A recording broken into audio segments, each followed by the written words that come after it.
Radio Sucesos 101.7 FM presenta su noticiero Sucesos con Milton Pérez y Verónica Larrea. Un periodismo libre para una democracia plena. Los hechos y las opiniones de los sucesos que marcan nuestro tiempo.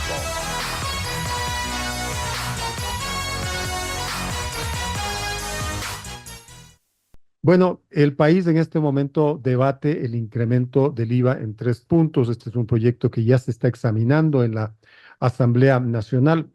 Otros gremios empresariales que los hemos consultado en los últimos días han hecho saber su oposición al incremento. Cámara de Comercio coincide con ellos. Mónica, buenos días, bienvenida. Buenos días, muchas gracias por la invitación. Mire, esta es una situación donde nada de lo que se haga nos va a dejar satisfechos a todos. Tenemos una enfermedad grave, somos un paciente con cáncer y lo que nos están diciendo es hay que darle quimioterapia para ver si se salva. A nadie le gusta la quimioterapia. Nadie quiere pagar más impuestos. La pregunta es, ¿nos salvamos sin esto? ¿Podemos precautelar la estabilidad, la dolarización, el pago de deuda externa y la guerra contra el terrorismo si no se toma esa medida?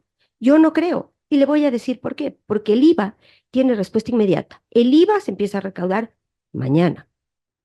Si el Estado no logra esa recaudación, ¿cómo afronta sus obligaciones? Y con esto no quiero decirle que estoy contenta. Como le dije, a nadie le gusta tener quimioterapia, pero a nadie le gusta tener cáncer.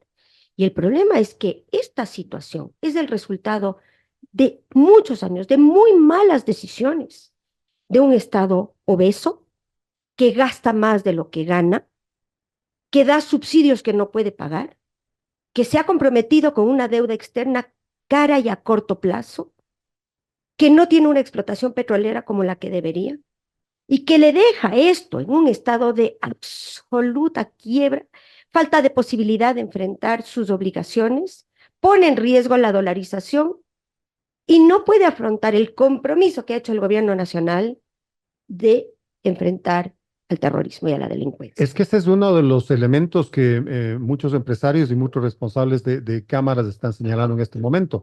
El Estado es un Estado obeso, es un Estado adiposo. Eh, ¿Por qué subvencionar a ese Estado si no es eficaz? ¿No? No, yo no creo que hay que subvencionar al Estado. Creo que hay que curarnos de una enfermedad gravísima y paralelamente hacer correctivos de fondo. Y en eso coincido con algunos de los colegas. La reciprocidad en este ejercicio, porque el pago del IVA es un esfuerzo de los ciudadanos, es un peso que va a asumir todo el Ecuador para ver si podemos generar algún tipo de solución, estabilidad y proteger la dolarización, que es lo que nos preocupa a todos. Paralelamente, tiene que haber un compromiso del Estado de reducir el gasto, cerrar la llave, reducir el peso, cerrar todos esos ministerios que son ineficientes y que no producen resultado y que producen gastos. Tiene que eliminar subsidios. Y yo entiendo que ese es un tema sensible. No pretendo desconocer que es un tema sensible. Pero el análisis ¿Eliminar o focalizar? Mire, yo creo que uno no puede hacer regalos si no tiene con qué pagarlos. El subsidio a los combustibles, ¿no? Pero mire lo que pasa con el gas. Subsidiamos el gas y gran parte de ese subsidio se va en beneficio de los países vecinos. Eso carece de toda Es un lógica. obsequio para ellos. Pero además no los podemos pagar. Uno puede ser generoso si tiene que dar. Usted puede hacer regalos y dádivas si tiene con qué pagarlas. Pero el Estado hoy no puede afrontar eso, no tiene con qué. Entonces uno tiene que ser consecuente con la realidad. Se prevé que para este año el déficit fiscal será de 8.000 millones de dólares. Usted dígame dónde van a salir. Y dígame cuál es la alternativa. Porque si alguien me da la varita mágica y la solución y me dice, ¿sabe qué, Mónica? No vamos a incrementar el IVA y vamos a mantener los subsidios y vamos a mantener el Estado obeso y vamos a generar 8.000 millones de dólares que vienen del cielo y vamos a poder precautelar la estabilidad, la dolarización y la guerra que enfrenta el Ecuador. Yo le digo, yo aplaudo, pero no la veo venir. Entonces tenemos que ser consecuentes, tenemos que asumir la responsabilidad por las decisiones que ha tomado el Ecuador durante muchos años, por cómo hemos votado y las cosas que hemos apoyado, y tenemos que ser sensatos. No hay el dinero para pagar las obligaciones del Estado. Hay que ajusticiar a los responsables, sin duda alguna. Pero este no es el gobierno responsable, este es un gobierno que entra y transparenta una realidad horrorosa y nos alerta de los riesgos. Y creo que la popularidad de la dolarización no está en duda y el respaldo a la decisión del Estado de enfrentar el terrorismo tampoco está en duda. Esos dos ejercicios requieren unas medidas radicales que nos implicarán un sacrificio a todos. Y como le dije, a nadie le gusta. Pero eso es lo que requerimos hacer para salvarnos en este momento de una enfermedad terminal. De lo que le entiendo, entonces usted está de acuerdo con que se incremente el IVA. Pero siempre y cuando haya medidas paralelas que subsanen los problemas estructurales y de fondo y hagan que ese esfuerzo que hace el Ecuador no caiga en saco roto. Reducción del tamaño del Estado, Reducción de tamaño del focalización Estado. de los subsidios, Y yo creo que hay que eliminar los subsidios. pero por lo menos focalizar, ¿no? Y especialmente el de los combustibles. Mire, es que desafortunadamente, como le decía, ¿cómo? ¿Con qué criterio? ¿Con qué lógica? Un Estado que no puede pagar tiene subsidios. O sea, yo entiendo, como le dije en un momento, la sensibilidad, entiendo el dolor que eso produce, pero usted es como la economía de un hogar. Usted no puede ir a comprarse un vehículo costoso si no lo puede pagar y si no puede pagar la gasolina y si no puede pagar el seguro del vehículo. Entonces, el Estado hoy no puede asumir responsabilidades que no puede afrontar, no puede gastar más de lo que ingresa. Se han reducido los ingresos, la explotación petrolera está muy mermada, no hay los ingresos y los egresos cada vez son más grandes, 8.000 millones de déficit. No es poca cosa. ¿De dónde van a salir esos recursos? ¿Cómo van a pagar los gastos corrientes? ¿Cómo se van a pagar los sueldos la próxima semana? En la Asamblea Nacional, lo que les molesta es que si bien este proyecto de ley se envió con el carácter de urgente en función de la guerra contra el terrorismo que está dando en este momento, que está protagonizando en este momento el gobierno nacional y que tiene un costo de 1.020 millones de dólares, después se dice que no, que el problema es más grave, que el problema es general, es total y que sencillamente la caja fiscal en este momento ya no da más, que probablemente en un tiempo perentorio, en el mediano plazo ya no se puedan pagar los sueldos. A corto plazo, no, yo creo que para febrero no hay con que pagar los sueldos. El Estado tiene deuda con proveedores oficialmente por lo menos de 500 millones de dólares. No, no sabemos el dato real. Tiene que pagar deuda externa este Está año. muy cerca de los 5.000 millones de dólares. No, el déficit está en 8.000 millones de dólares. Deuda a proveedores, 500 millones de dólares. Gasto corriente, subsidios, pago de deuda externa. Es decir, todos los compromisos que ha adquirido el Ecuador no tienen proporción y no se pueden afrontar. Y esa es la realidad que tenemos después de muchos años de muy malas decisiones y de muchísimas concesiones que los gobiernos han hecho para mantener su popularidad a expensas de la estabilidad económica del Estado. Y este es el momento de sincerar las cuentas, de hacer una transparencia total y absoluta, porque los ciudadanos tenemos derecho a saber cuál es la realidad y de tomar decisiones de fondo. Incrementar el IVA y no reestructurar el Estado no tiene sentido. Tiene que haber un compromiso por parte del Estado de cerrar la llave, de reducir el tamaño del Estado, de eliminar todos los gastos que son improductivos e innecesarios. En mis ojos, de eliminar los subsidios y si no, por lo menos de focalizarlos y de hacer un replanteamiento, una reingeniería del Estado ecuatoriano para que sea sostenible en el tiempo, para que podamos precautelar la dolarización, porque yo le recuerdo al Ecuador, eso es lo que está en juego. Y para que este Estado pueda enfrentar la guerra contra el terrorismo, que hoy cuenta con 75% de aprobación nacional. Ayer en la Asamblea se decía no a este paquete que quiere subir 3 puntos en el IVA. Y se decía, grábenle a la banca, porque la banca tiene las mayores utilidades en este momento. Y decía el correísmo, decía, tiene 2.000 millones de utilidades la banca, entonces tienen que grabarlo. A contrapartida, la banca ha dicho, esto puede ser peligroso porque puede amenazar no solamente la concesión de créditos que necesita el pueblo ecuatoriano, sino incluso puede amenazar la dolarización. ¿Usted coincide con eso? Nuevamente, yo creo que siempre buscamos responsables en los pagos sin tomar los correctivos de fondo. Es decir, siempre queremos que alguien pague la cuenta, pero no queremos hacer lo que se necesita hacer No, para no te metas resolver. conmigo, sino con el de al lado. Claro, y para resolver a largo plazo, porque el problema es que este ejercicio ya lo hemos hecho. Ya hemos tenido impuestos únicos y extraordinarios que ni son únicos ni son extraordinarios. Ya hemos tenido incrementos de IVA, ya hemos hecho todo eso. Y el resultado siempre es el mismo, cero. Se soluciona el problema inminente, se apaga el fuego y después volvemos a un estado quebrado. Si no se toman las medidas de fondo, todo lo que se haga será improductivo. Y en el tema de los créditos, nuevamente tenemos que ser consecuentes con lo que queremos. Cualquier impuesto adicional que se le grave a la banca lo pagaremos los ecuatorianos en tasas elevadas de crédito. Eso es. Si me parece bien, O la incapacidad de conceder nuevos o, créditos. por supuesto, la medida restrictiva en los créditos, más un mensaje muy complicado a cualquier inversión extranjera, ¿no? No creo que es la solución. Creo que puede ser un parche. Creo que nos hemos acostumbrado a pasarle la factura a veces a los bancos, a veces a los empresarios, pero finalmente no creo que la solución esté ahí. 7 de la mañana con 30 minutos conversamos con Mónica Heller, presidenta de la Cámara de Comercio de Quito y de la Federación Nacional de Cámaras de Comercio del Ecuador.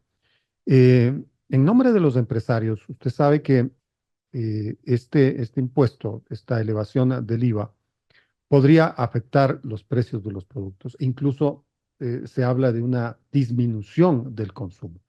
Eh, ¿Usted Sí, está claro, es considerando un esto riesgo, también a por la hora supuesto, de, claro que es un riesgo. admitir este incremento?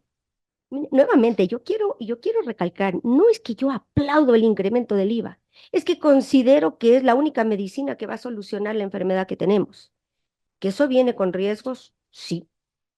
Que eso, si no viene acompañado de una mejor economía, de una economía saludable, no va a producir el resultado, porque si no hay transaccionalidad, el incremento en el IVA no producirá más recaudación. Eso es un hecho.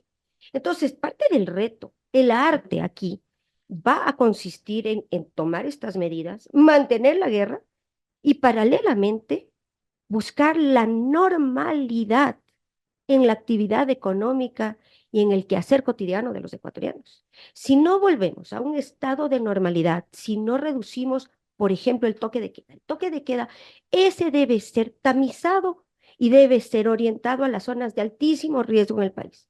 El resto del país tiene que volver a la normalidad y tiene que poder tener actividad nocturna que factura, ¿Cómo se hace esta distinción? como lo han hecho otros países del mundo, como lo ha hecho Colombia, como lo ha hecho Israel. Esto es así. Esto es así. Por ejemplo, aquí en Quito, ¿qué debería hacerse? Porque acá en Quito se ve una recesión de las actividades. Mire, Quito tiene una tasa de asesinatos promedio muchísimo menor al resto del país. No necesita el toque de queda, no lo necesita. Quito debe volver a la normalidad y a la presencialidad. Gran parte de la economía de la ciudad depende de el mundo burocrático que cuando está en la calle consume. Quito es una ciudad que tiene una alta dependencia con la actividad del funcionario público. ¿Qué cifras tiene usted de las pérdidas del sector comercial en la ciudad de Quito? Mire, eso está sectorizado y depende muchísimo de la industria. Por ejemplo, el mundo turístico, la industria hotelera, pérdidas del 90% de su actividad en esta semana, más una cancelación a mediano plazo.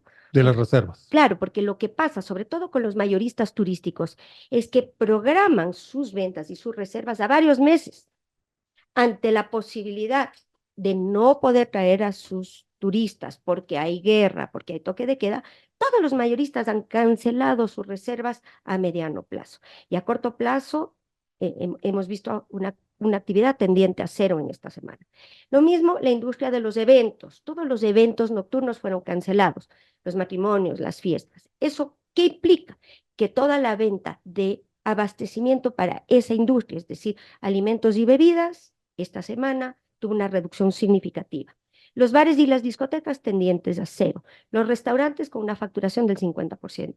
El comercio de calle gravísimamente afectado.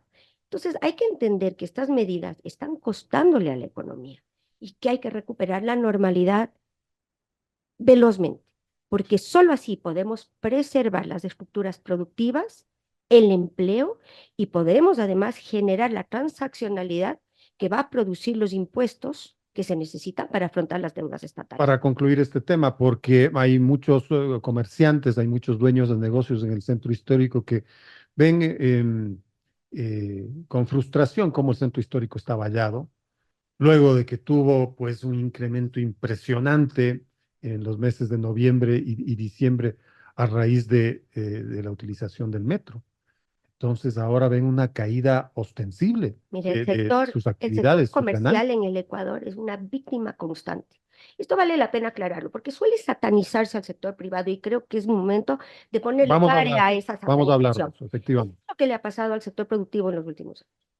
Un COVID durísimo, con una recuperación más lenta que todos los países de la zona. El Ecuador es el país de más lenta recuperación de la zona, Antes, octubre de 2019. porque veníamos muy debilitados, así es, por las manifestaciones y la violencia que vivió el Ecuador en el 2019. Tuvimos una recuperación parcial y enseguida una crisis de inseguridad, una inestabilidad política con una muerte cruzada, una crisis energética y hoy restricciones en la actividad. Y aún así se pretende que el sector privado se responsabilice y pague más impuestos. Hay límite a lo que da la sábana y el país tiene que ser congruente y entender que primero la infraestructura productiva se está perdiendo, se están cerrando negocios todos los días. 25% del comercio en el Ecuador ha sido vacunado. Es vacunado. Eso, Venía escuchando unos reportajes acá nomás en la 6 de diciembre y el Inca. la gente tiene miedo y con la vacuna cierra la puerta y prefiere no operar, pero no arriesgarla. Con una crisis energética que le cuesta al Ecuador 18 millones de dólares por hora. ¿Quién paga eso? El sector productivo, porque el sector productivo tiene que sostener sus actividades y tiene que pagar los sueldos y tiene que mantener la bola rodando a pesar de no tener energía. Y se le reclama que hay unos subsidios que no son subsidios y no me corresponde a mí esa defensa porque el sector comercial no tiene ese subsidio, sino lo tiene la industria. Sin embargo, hay que entender en qué consiste antes de castigar y reclamar. Pero además, queremos un país competitivo que pueda enfrentar a los países vecinos y exportar. Porque hoy Ecuador es un país supremamente costoso. Le doy un ejemplo. El Ecuador importa materias primas con aranceles del 20%. Esos productos que se fabrican en Ecuador con materia prima con arancel ingresan del Perú con arancel cero en producto terminado. Es absurdo. Y después nos quejamos de que no hay suficiente empleo en el Ecuador. Claro que los niveles de desempleo son altísimos. Si todas las medidas son contrarias a la generación de empleo, a la competitividad, a la exportación, etcétera. Entonces, creo que el país tiene que entender cuáles son de verdad los impactos de las medidas que se toman y entender qué se apoya y para qué. Estamos teniendo una fuga de cerebros enorme en el Ecuador. Nuestros jóvenes están yendo, unos por la vía legal y otros por la vía ilegal, porque les hemos fallado una y otra vez. Al joven emprendedor que no consigue trabajo, pero que arriesga el capital de su familia o se endeuda para ser empresario. Porque hay que acordarse que los empresarios pueden ser chiquititos o grandes, no todos son grandes empresarios. Y cuando satanizamos a la empresa privada, también satanizamos al emprendedor. ¿Qué le hemos dado? ¿Qué garantías y qué estabilidad le hemos dado? Ninguna. Y esta satanización que generalmente viene desde el sector político hacia la empresa privada, ¿por qué? La empresa privada es la que genera el empleo en el Ecuador, no el sector estatal. Y pensar que el sector estatal debe hacer eso es una equivocación. Mire, yo parto El por Estado está para decirle otras cosas. que no todos los empresarios son buenos. Eso es una realidad. Pero tampoco todos los médicos, ni todos los arquitectos, ni todos los maestros, ni todos los Es la políticos. heterogeneidad de la sociedad, pues. Hay buenos empresarios y hay malos empresarios. A los malos empresarios, aquellos que no cumplen con la ley, hay que perseguirles con todo el rigor de la justicia. Pero a los buenos empresarios, no hay por qué seguirles castigando y satanizando. El buen empresario genera empleo. 90% del empleo en el Ecuador lo genera el sector privado. Paga impuestos, es responsable, cumple con la ley, mantiene la infraestructura y le da economía a un país que si dependiera en este momento de los recursos públicos, no tendría cómo pagar ni siquiera los sueldos del sector. Ahora, habría que ver cierta coherencia en las visiones empresariales, porque en Guayaquil se dice, nosotros con el proyecto urgente que fue aprobado el mes de diciembre, le estamos aportando ya al Estado, por el concepto de autorretención, 190 millones de dólares mensuales. Bueno, ¿Es señor verdad? Estado, pague la guerra con esto. No necesita elevar el IVA. A ver, primero quiero decirle que el único sitio donde hay unanimidad de criterios es el cementerio. Donde hay gente pensante, hay diversidad de criterios. Y eso es proactivo y es respetable.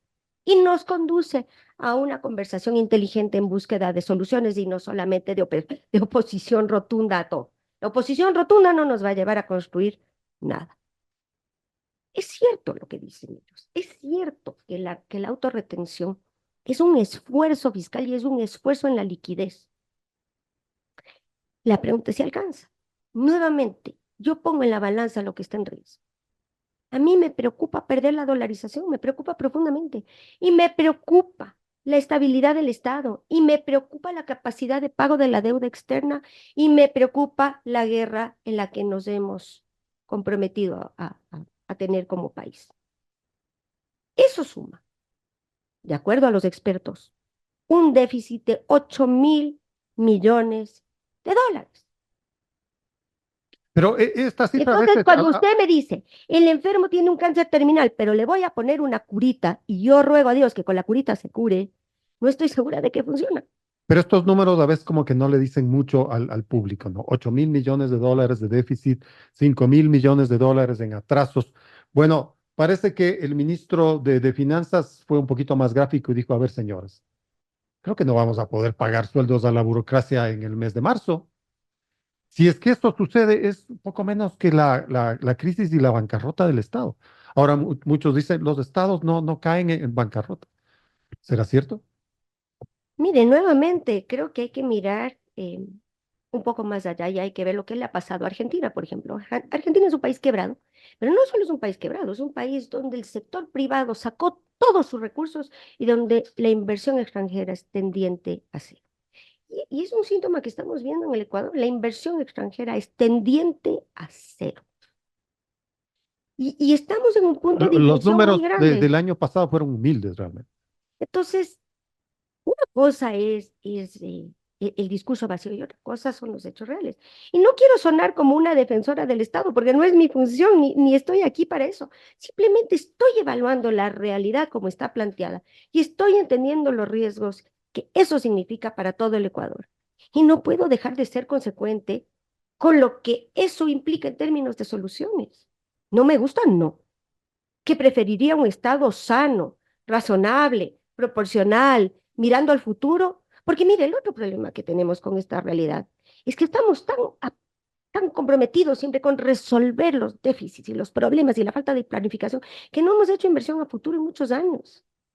No hay una planificación de crecimiento. No le estamos dejando nada mejor a nuestros hijos. Vivimos tapando los fuegos que produjeron malas decisiones tomadas una y otra vez cuando el gobierno quería, los gobiernos de turno, porque han sido todos y han sido varios, han tomado decisiones políticamente rentables, económicamente nefastas.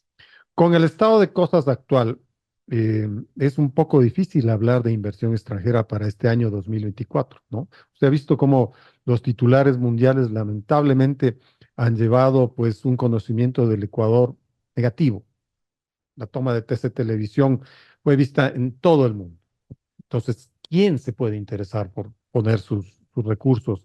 ¿Quién puede invertir en el Ecuador en este año 2024? Ni locales ni extranjeros. Y el problema es cómo generamos empleo, cómo generamos contribución impositiva, cómo generamos dinamismo, innovación, progreso. Por eso yo le digo, aquí hay dos palabras que son clave, perspectiva y consecuencia. Tenemos que tener una visión amplia de las cosas y tenemos que entender todos los escenarios y tenemos que ser consecuentes entre lo que hacemos y los resultados que generamos. Y a la vez, si es que ya este gobierno le está dando guerra pues a la delincuencia, no sé si usted coincide en que hay que ir a fondo, porque se ha enviado además otro proyecto urgente a la legislatura, un proyecto de extinción de dominio que además reforma 7 áreas, una de ellas la contratación pública. Eh, ¿Cuál debe ser la actitud de los legisladores en ese sentido? Mire, yo no soy una experta en seguridad, pero sí le puedo decir que el país está cansado de la inseguridad. Queremos un país de paz.